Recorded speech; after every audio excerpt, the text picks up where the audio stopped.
New figures show this year's military suicide rate is on pace to reach a record high. The Pentagon says there have been at least 154 suicides among active duty troops through last Thursday, a rate of nearly one each day. The figure marks an 18% increase over the same period a year ago.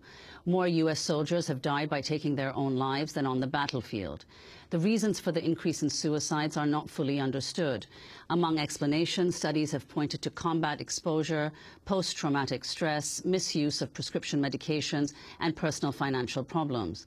Army data suggests soldiers with multiple combat tours are at greater risk of committing suicide, although a substantial proportion of Army suicides are committed by soldiers who never deployed. Democracy Now! Recently spoke to Iraq War veteran Aaron Hughes about suicides in the military. Every day in this country, 18 veterans are committing suicide. 17% of the individuals that are in combat in Afghanistan, my brothers and sisters, are on psychotropic medication. 20 to 50% of the individuals that are getting deployed to Afghanistan are already diagnosed with post-traumatic stress disorder, military sexual trauma, or a traumatic brain injury. Currently, 1/3 of the women in the military are sexually assaulted. It's clear that these policies of the global war on terror has had a profound effect on the military and my brothers and sisters, while simultaneously perpetuating a failed policy. And unfortunately, we have to live with that failed policy on a daily basis, and we don't want to be a part of that failed policy anymore. That was Aaron Hughes, field organizer for Iraq Veterans Against the War, who helped plan the NATO protests in Chicago last month. For more, we're joined by three guests. In San Francisco, Aaron Glantz is with us, reporter for The Bay Citizen, a part of the nonprofit Center for Investigative Reporting, author of 3 books, most recently, The War Comes Home, Washington's Battle Against America's Veterans.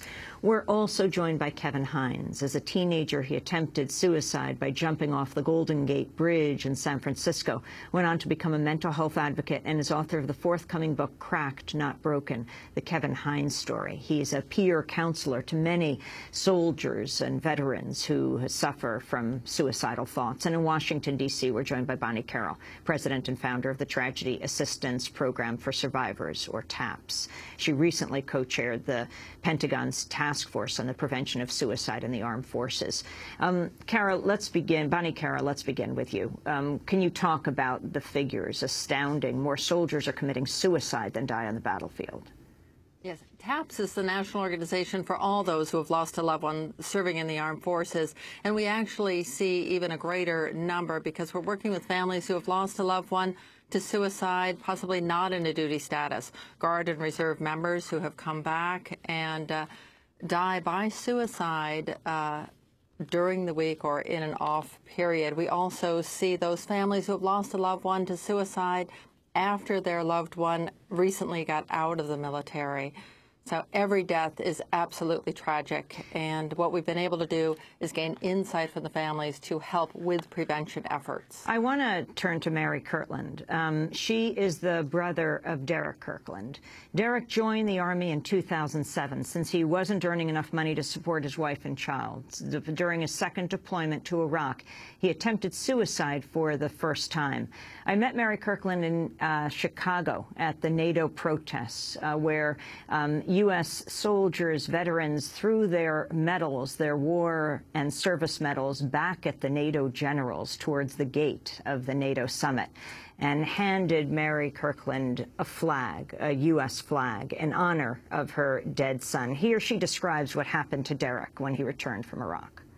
He met with a psychiatrist the next day who deemed him to be low to moderate risk for suicide.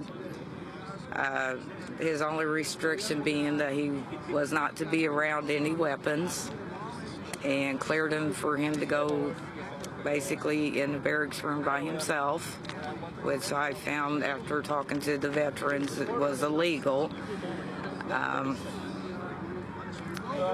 He tried to kill himself again on Thursday night. He got back on the 15th and killed himself on the 19th. On the Thursday, on the 18th, he had bought some rum, so was drinking rum with his medications that they just gave him, his antidepressants, and sleep medicine and cut himself.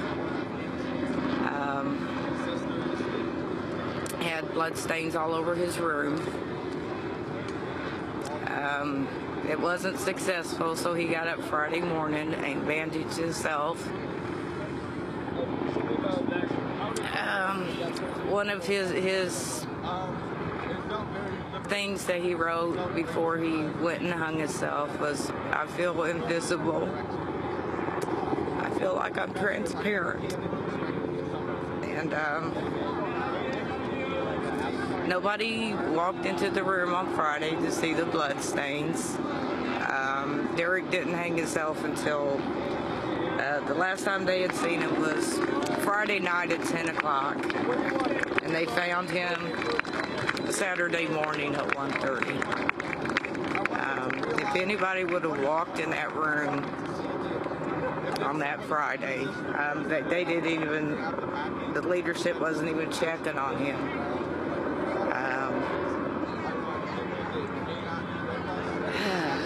So this mother woke up Sunday morning at 6:30 to tell me that my son was dead, that I had let my guard down because he got back on Monday. He's back in the United States. He's safe.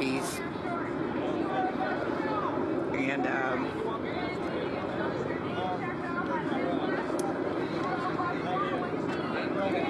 Army called it a miscommunication is why my son is dead. That's Mary Kirkland describing the suicide of her son, Derek Kirkland, who had put a gun in his mouth in Iraq. He was sent to a hospital in Germany, then sent home to Fort Lewis McChord, where he was put into the hospital and, as she described, let out, saying that he had low risk of suicide. He committed suicide the next day on March 19, 2010, after 2 tours of duty in Iraq. Aaron Glantz, you have done a lot of research on soldier suicides. Can you respond to what happened to Derek and put it in the broader context not only of soldiers, but of veterans as well? Yeah, I mean, unfortunately, there's many, many stories like that. I wrote a few years ago about Specialist John Fish of San Luis Obispo out here in California. He served a tour in Iraq. He was suicidal. He told his commanders he was suicidal when he was in Iraq. He came back to the United States, and they told him to just start training to go to Afghanistan.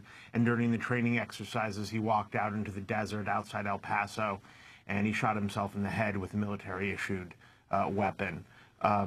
We've been at war for 10 years. We have 2.5 million Americans who have served in these wars.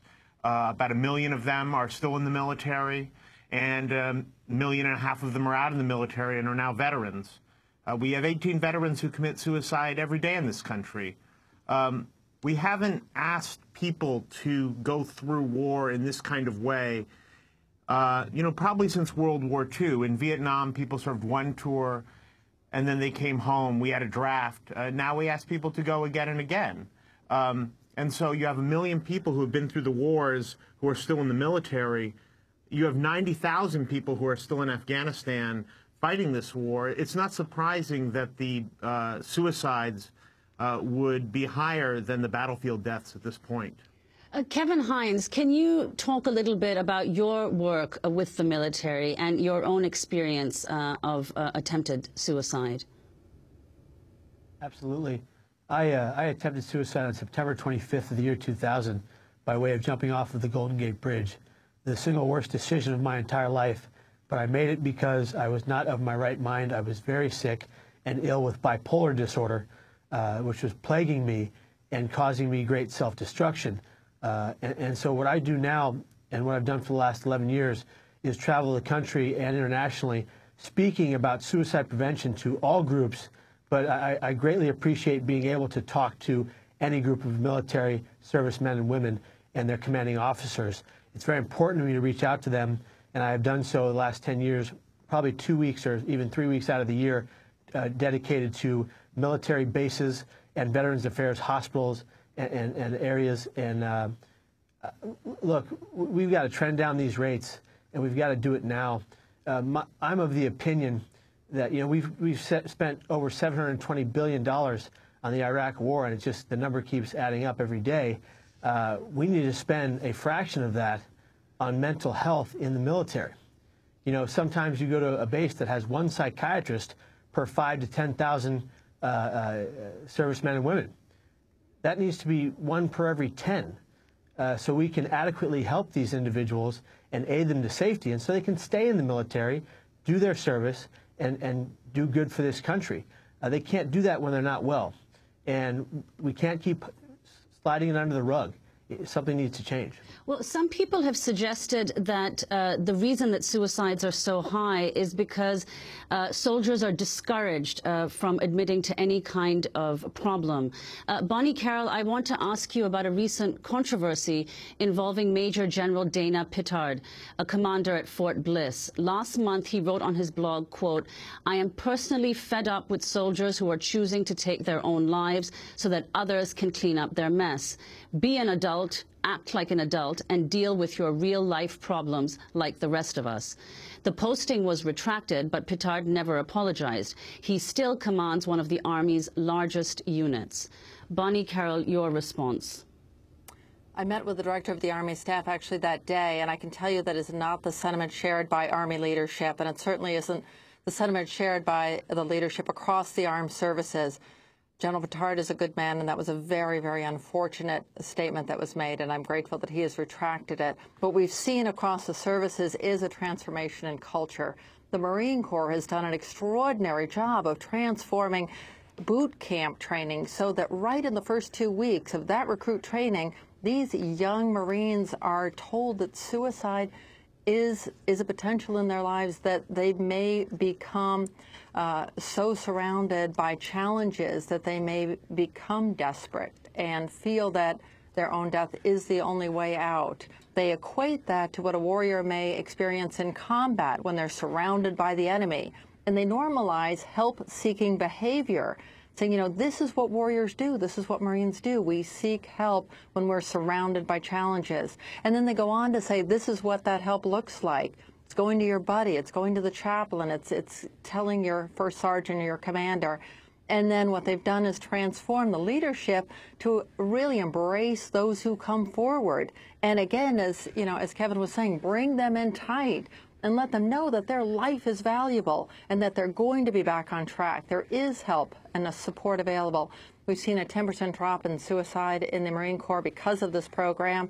I just want to commend the Commandant for extraordinary work in this regard. Aaron Glantz, do you see that kind of transformation in the military right now?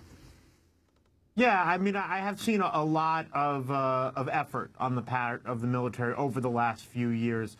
There have also been generals who have come forward and said that they have post-traumatic stress disorder, and that does a tremendous amount to reduce the stigma of their enlisted personnel coming forward and seeking help. But as Kevin was saying, there's not nearly enough resources, and the amount of accumulated trauma that these soldiers, Marines, and airmen are experiencing because of the war itself continues to accumulate the longer the war goes on, and the military is playing catch-up.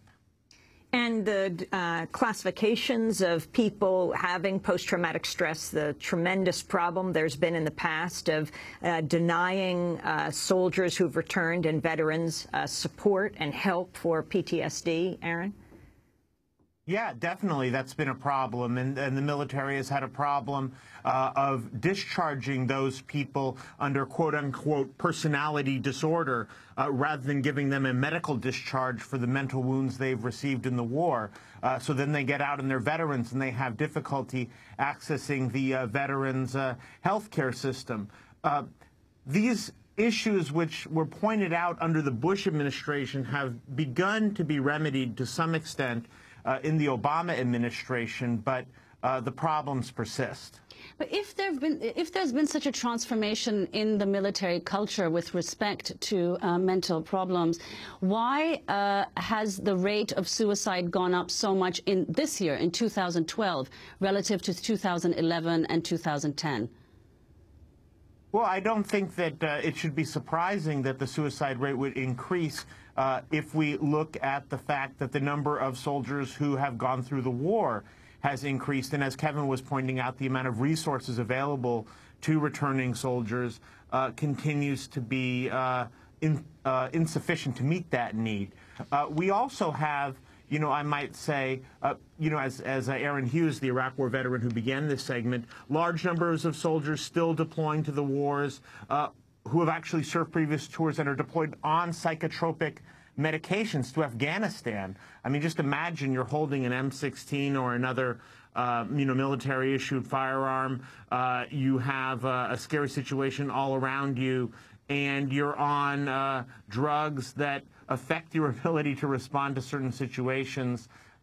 It's a very difficult situation, but I didn't want to undermine what Bonnie was saying, which is that the military has done a tremendous amount in recent years, but we see the evidence in the rising suicide rate that it does not actually solve the problem. Kevin Hines is a suicide survivor yourself, though you weren't in the military. Your grandfather committed suicide coming back from Okinawa, and now you've counseled many soldiers with suicidal thoughts. What's the single most important thing you feel needs to happen? The single most important thing I feel needs to happen is very simple. The government, somebody needs to fund mental health for the every military sector. That we need to reach out to these individuals on a broader basis. They need to have more therapists, more psychiatrists on hand, more chaplains, and we need to have the ability, like the Marines are doing, and they're doing it. Kevin Hines, we're going to have to leave it there.